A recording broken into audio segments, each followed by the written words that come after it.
Baik, selamat pagi, siang, sore, malam semuanya teman-teman sahabat bisnis ya. Ketemu lagi di channel Yuda Setiawan, dan saat ini saya mau berbagi tentang membuat bisnis plan ya. Sebetulnya ini sudah saya janjikan dulu di video saya yang tentang awal-awal lah, video kedua atau video ketiga saya ya.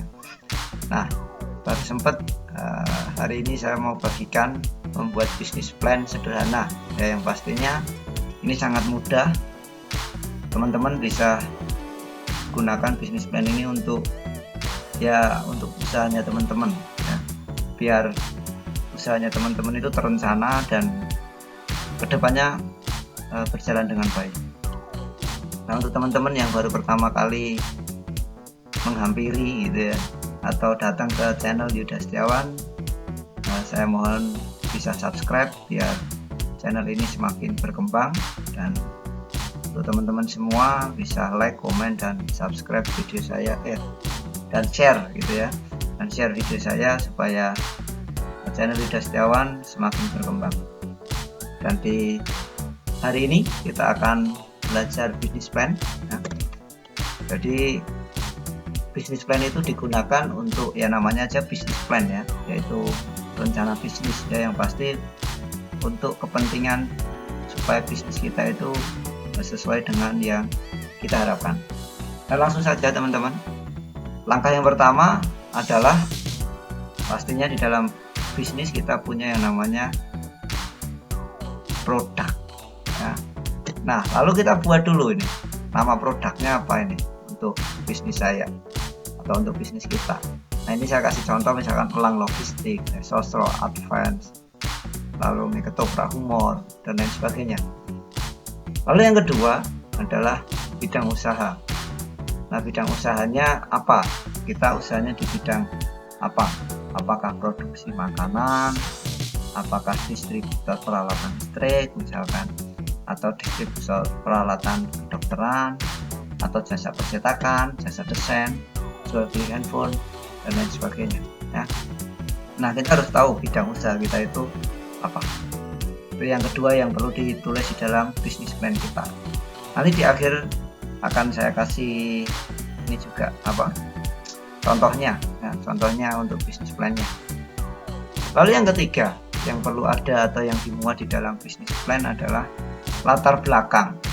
Latar belakang itu hal yang melatar belakangi bisnis yang teman-teman buat. Misalkan di tempat saya itu belum ada yang jualan kelontong, makanya saya buka toko kelontong gitu. Itu contoh latar belakang bisnis. Lalu misalkan di tempat saya itu belum ada yang jualan pulsa, cari pulsa itu harus ke kota misalkan, atau jarak cari pulsa itu atau cari paket data itu jaraknya harus lebih dari 2 km gitu. Nah, jadi itu latar belakang ya, yang melatar belakangi bisnis yang dibuat. Lalu yang keempat teman-teman ya, saya cepat saja karena ini hanya sedikit-sedikit ya.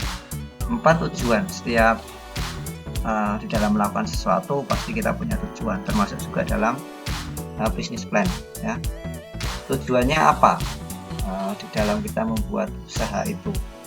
Misalkan teman-teman buka toko kelontong tadi ya, kenapa, tujuannya apa buka toko kelontong gitu. Jadi ada goal yang jelas untuk bisnis kita. Itu yang keempat.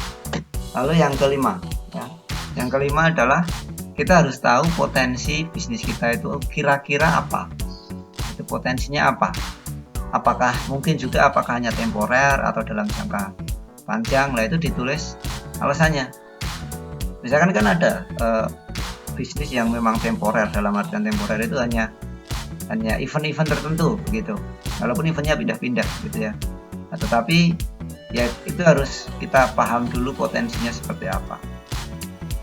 Jangan sampai setelah event kita nggak tahu mau ngapain, banyak produk yang belum terjual, akhirnya kita rugi ya, nggak jadi untung malah untung gitu. Nah, jadi potensi bisnis yang kelima. Lalu yang keenam adalah analisa SWOT ya. Ya, kalau analisa SWOT ini banyak ya, ada bukan hanya rencana bisnis saja, tetapi berbagai bidang yang lain selain bisnis juga ada analisa SWOT. Jadi analisa SWOT itu strength, kekuatan dari bisnis kita apa, weakness, kelemahan dari bisnis kita apa, opportunities atau peluangnya seperti apa, dan threats atau ancaman. Lalu yang ketujuh adalah perencanaan bisnis. Ya, perencanaan bisnis itu bisa sasaran dan target pasarnya itu siapa, gitu ya. Apakah anak-anak target pasar kita, ataukah remaja, ataukah dewasa, atau ibu-ibu, atau bapak-bapak, dan lain sebagainya. Lalu pembiayaannya seperti apa? Apakah kita punya tabungan, atau mau kredit usaha rakyat, atau KUR, atau mau pinjam koperasi, dan lain sebagainya. Itu ditulis juga di dalam perencanaan bisnis.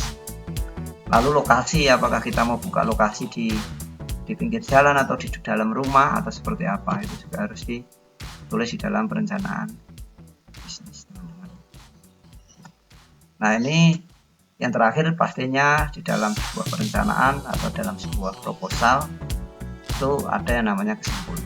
Nah, langsung saja saya kasih contohnya, teman-teman ya. Jadi tadi itu urut-urutannya dari nama produk, bidang usaha, sampai kepada kesimpulan. Ini saya langsung saja kasih contohnya biar lebih dong begitu. Jadi teman-teman kalau ada tugas, mungkin ada yang tugas sekolah atau tugas kuliah, atau mungkin juga ingin membuat rencana bisnis untuk bisnisnya sendiri, bisa lebih tahu dengan contoh ini. Yang pertama, contoh bisnis plan.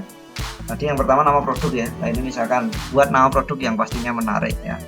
Ini mie gregetan gitu ya, mie burger ketan. Nah, ini kan menarik gitu. Jangan buat nama produk yang aneh-aneh tapi pengucapannya saja sulit begitu. Jadi buat nama produk itu yang unik tetapi mudah diingat. Tipsnya itu unik tetapi mudah diingat. Lalu bidang usaha, lah jelas kalau ini bidang usahanya produk makanan. Itu yang kedua ya, bidang usaha. Lalu yang ketiga, latar belakang bisnis. Nah, ini contohnya, mengingat banyak sekali bisnis makanan yang menjamur, maka kami di sini memberikan inovasi agar makanan tradisional dapat bersaing dan dapat dinikmati oleh segala kalangan di mana dan kapan saja. Gitu. Nah, itu contoh latar belakang ya. Di latar belakang bisa ya 1-2 paragraf atau ya 3-5 kalimat, 3-5 kalimat maksudnya. Itu latar belakang bisnis ya. Lalu tujuan ya. Tujuannya apa? Misalkan ya di sini mendapat keuntungan dari produk ini, pasti semua ingin mendapatkan keuntungan dari hasil jualan. Membudayakan makanan tradisional, mungkin kaitannya dengan mie ya. Membuat inovasi makanan yang dapat dijangkau dan diterima oleh semua kalangan masyarakat. Dan ini tujuan dari mie gregetan. Lalu potensi bisnis. Produk ini sangat menjanjikan ke depannya karena harga yang terjangkau dan juga produk ini telah familiar di masyarakat dengan segala aspek kelezatan, kenikmatan, harga dan pangsa pasar yang luas, membuat kami yakin bahwa bisnis anak ini akan membawa keuntungan yang menjanjikan. Nah, ini contoh potensinya. Kita tahu potensi bisnis kita apa. Ya, jangan sampai ya pokoknya jalan aja. Kalau yang pokoknya ya susah juga gitu ya. Nah, jadi bisnis bukan hanya soal pokoknya, tetapi harus benar-benar menguasai produk ya. Lalu selanjutnya analisa SWOT ya. Strength, weakness, opportunity, dan threat. Keunggulan produk ya atau strength. Yang pertama adalah kami menawarkan produk makanan yang berkualitas namun dengan harga yang ekonomis, itu salah satu kelebihannya. Lalu kreatif ya. Penambahan bahan makanan tradisional pada makanan modern seperti burger dengan ragam pilihan bumbu atau saus dan dengan pengemasan yang berbeda dari produk bisnis. Lalu dari bahan bakunya juga bahan baku yang mudah dicari, higienis dan terjamin keamanan pangannya. Ini kekuatan dari bisnis mie gregetan. Lalu weaknessnya apa? Kelemahannya apa? Pengalaman yang minim, mungkin baru kali pertama buka usaha gitu ya. Jadi kurang pengalaman. Pengalaman memulai usaha yang kecil adalah kelemahan yang harus bisa diatasi ya. Lalu mungkin kurangnya sumber daya ya, dari segi sumber daya manusia yang kurang paham dengan burger dan sumber dana modal yang minim. Nah, ini weaknessnya, kelemahannya ya, dipahami. Misalkan teman-teman mau buka usaha dia harus tahu kelemahannya kira-kira apa, dan itu harus siap untuk diantisipasi. Lalu selanjutnya, peluangnya apa? Banyaknya konsumen. Jadi banyak masyarakat yang menggemari berbagai macam varian burger karena praktis dan juga enteng di kantong, makanya dibuatlah burger dari mie tadi. Lalu sistem pemasaran, peluangnya pemasaran yang terbilang mudah di sekitar tempat tinggal dan kampus yang terdapat tempat-tempat keramaian. Nah, ini peluang-peluang dari mie kebutuhan tadi. Nah, teman-teman kalau mau buka usaha, peluangnya bagaimana? Teman-teman tempat tinggalnya di mana? Teman-teman cara memasarkannya seperti apa? Apakah ada peluang di sana? Lalu ancaman. Salah satu bentuk ancaman yang dikhawatirkan bisa terjadi adalah keacuhan konsumen. Terkadang masyarakat kurang tertarik terhadap makanan yang dibuat dari bahan sederhana seperti tahu, dan gaya konsumsi masyarakat saat ini dikuasai oleh makanan-makanan modern siap saji dan dari bahan-bahan impor. Ya, ini salah satu ancaman ya, memang sekarang ini banyak sekali jenis makanan ya yang dari luar ya, yang dari makanan-makanan khas luar negeri itu sudah masuk ke Indonesia, dan kita ini seringnya mencicipi gitu ya makanan, atau tertarik dengan makanan-makanan yang dari luar tadi. Nah, ini menjadi ancaman gitu, dari bisnis mie gregetan. Lalu yang selanjutnya adalah perencanaan bisnis ya.